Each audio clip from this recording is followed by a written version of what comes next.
Hey everyone, welcome to another video. Today we're going to talk about issue number 5, the final issue of Rise of the Powers of X, written by Kieran Gillen. But before we dive into the story, I want to ask you a favor. If you enjoyed this video, please leave a like and a comment to help the channel grow. Now, this issue opens with the true arrival of the Phoenix, Jean Grey, and all her power. So, as the cosmic concept emerged, the first thing it wanted to do was feed, to which Jean tells the Phoenix that she isn't going to let it do just that. Now, that is when the Phoenix tells her that it wasn't going to feed in the way she thought it was, because it had other methods in mind to gain the power it needs to accomplish their task. Now the way it did it was by taking Jean Grey outside of reality and into the mutant waiting room, which was created by Wanda during the trial of Magneto. Now, this room served as a place where mutant spirits and souls could wait to be resurrected after their deaths. So, with that said, the Phoenix goes on to say that the spirits here are without number, and they all travel to the edge of the White-Hot Room just to aid in this fight. And the way they are going to do that is by becoming a part of the Phoenix Force. Because with this turn of events, resurrection is now coming to an end and the Phoenix begins, for every mutant soul burns eternally in the Phoenix. So in the end, the Phoenix is fed by the combined force of every mutant. So with the ignition of the White-Hot Room, Jean states they are ready to stop Enigma as the two of them take flight. So with Jean off to battle, we see Rasputin proclaim Krakoa as victorious as all the Sentinels laid defeated. Now, strictly speaking, the forces of Krakoa have taken out Orcus, but the real battle is not up to them to win, but rather up to Jean Grey and the Phoenix Force. So with their part done, Sinister asks Destiny what she thinks is going to happen next, in which she tells him the second kindest thing she will ever do for him is not share what she is seeing. Because outside of space and time, Destiny could see Jean encountering Enigma. But see, Enigma is not alone, because all the Dominions have descended from overspace, so together they could ensure the Phoenix could never be a threat. Or that was at least what Sinister thought. So with an insurmountable threat before Jean, the Phoenix simply replied by saying, if they have to, they will fight them all. And right before the battle could start, one by one, each Dominion started to back out, because this battle never really involved them but Enigma only. Because from their point of view, they have evolved past the need for warfare and the linear way of thinking. Because from where they stand, they have fear of nothing whatsoever. So they let Enigma know that in order to become a true Dominion, he must escape all his petty ways, because when all other possibilities becomes him, then how could he truly fear it? Because Enigma, despite being among them, he still see others as possible others rather than the same. So with the other Dominions telling Enigma the hard truth, they then turned to Jean Grey and said they wished her no harm now and forever, because they are outside of that, which means there is no overlap. So any actions Jean chooses to defend her domain are acceptable to all Dominions. So with Enigma left alone, the Phoenix asks if it came all this way just to burn. In which Enigma reasoned by saying he wanted to stand with his fraternity because it was more efficient, but he raised himself higher than any ever has, and he took the longest route imaginable. So in the face of the Phoenix, Enigma is not afraid of a fight. But ultimately, he believes he doesn't have to fight her directly because he has more places to hide and she has more things for him to hurt. So he threatens her to find him before he destroys everything that ever made her. So as Enigma started to disappear, the Phoenix took pursuit. Now as that was going down, we jumped over to Orcus's headquarters with Charles ready to do battle as Moira appeared behind him. And during their conversation, Moira states that Orcus came crashing down, and as for Enigma, he had headed off to war and forbade her from speaking to him. But she couldn't bear it any longer, because she had to know why he was looking for her.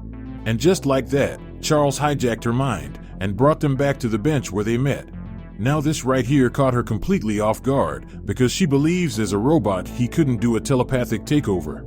Because to the best of her knowledge, she had defenses up. But that is when Charles tells her that this isn't a takeover, but rather a signal, so technically she could leave at any time. Because despite Moira being a robot, Charles tells her she is a thinking creature and touches the astral plane. And a long time ago, he left a beacon in her mind with a message.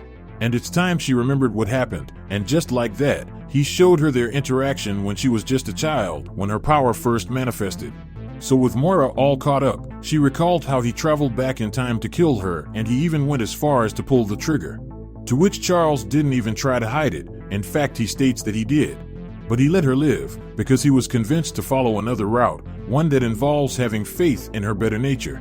So with everything out on the table, Moira replied to Charles by saying he showed her that he almost gunned her down and now he is asking her to take the moral high ground. To which Charles answered by saying he knows and he told everyone it was unlikely.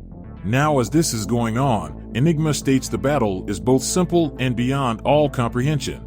Because Jean is the Phoenix, and the Phoenix is Jean, now and forever. And an example Enigma gives is comparing them to planets orbiting. Because in times of the Phoenix's birth, they are as close as it gets, which means Jean can move out of time. But thanks to Moira, Enigma could move even further out of time himself. Now Enigma admits that they could probably kill him if they could find him, but in the meantime, all he has to do is ensure that she is gone, by messing with the past. And one of the ways he did that was by trying to strengthen her parents' will, so they will not let their daughter go to Charles's school. Now of course, she noticed it and started to understand the game. Then Enigma copied Jean's full personality and implanted it into Madeline, to be activated when Scott said he wanted to leave her. But she also spotted that and burned it before it could initialize.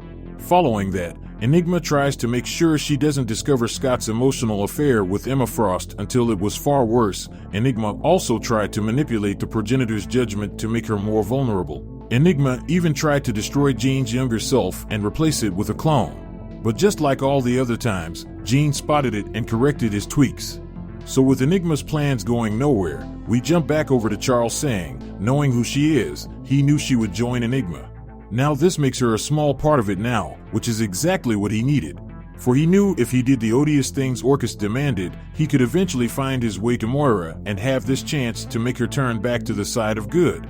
So with that explanation, Moira states that she finally found an escape for the trap her genes have built for her.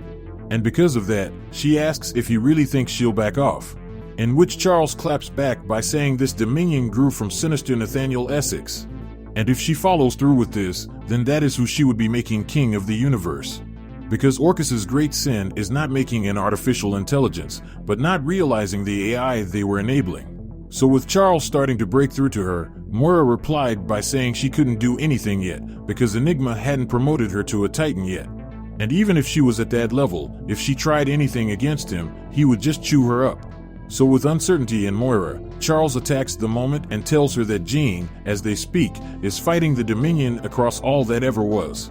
But the only problem is, she can't land a blow because she can't find him. So if she activates the signal he put in her brain when she was 13, then the Phoenix could find her. So while that is going down, Enigma was still playing keep away, by putting additional obstacles in her way, like turning the sun into a red giant. Now the Phoenix did save the Earth, and all it proves to be is a big showy distraction. So while that was going on, Enigma tried to sneak into the primordial pool where he tweaked a couple of base strands. But that too was a failure, so the more she looked and studied the timeline, the more she realized the truth.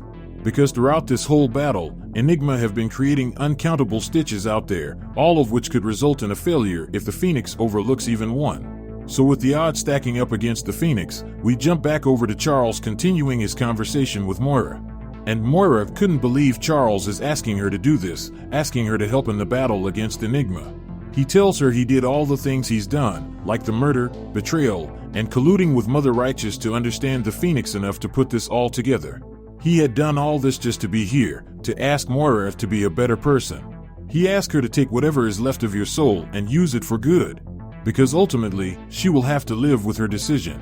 She will have to live with it forever, next to the monster she have put on a throne. So with all that explained, Charles asked how long she thinks she could bear it, because she will have to deal with it for the rest of eternity. But it is not too late, because in a world of worse choices, she can still make the best choice.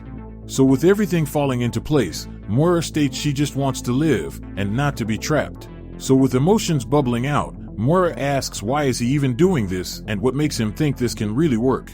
So with the question asked, Charles took a hold of her face and responded with, at the very start of all of this, he believed in her and she took them and formed Krakoa. And for a while it was wonderful. So long story short, this all came from him believing in her, and in the end he would hate to have been wrong about everything. So with Moira seeing the light, she released the signal Charles put within her, which was exactly what the Phoenix needed to drag Enigma into the light. So with Moira disappearing in a burst of flames, the Phoenix was now able to face Enigma in his true form. So with the battle on, the Phoenix states it doesn't matter how powerful he is, because he is alone. And she has the power of all the X-Men behind her, so with that declaration, we see every mutant ever embodying the Phoenix Force.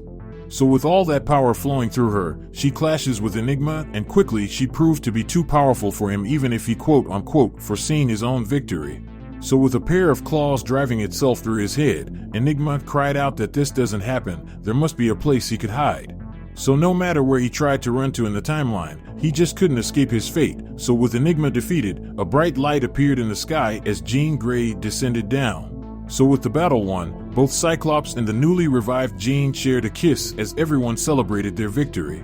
So as that is going down, Mystique asks if Enigma is dead, to which Destiny responds by saying no, but he is trapped in a moment of death in a forever loop.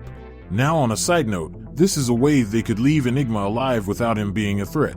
So with that thread left open, we see Rasputin convert back to her regular self and calls for Sinister's death, but before both Exodus and Rasputin could do anything, Sinister made his escape. Now with that established, we jump over to Charles sitting alone on a park bench awaiting the arrival of something. He thanked them all for coming so quickly, because he understood the precautions they had to take with a target like himself, so he invited them to take him away and throw away the key. Now with the story coming to an end, we see Moira finally free in a timeline outside of space and time where he X-Gene never activated. So with that said, the rise of the powers of X comes to an end. But anyway, down in the comment section below, let me know your thoughts about this issue and what predictions you could have moving forward. So with that established, I hope you enjoyed this video, and please don't forget to leave a like and a comment if you want to see more videos like this. Thank you for watching, and I'll see you in the next video.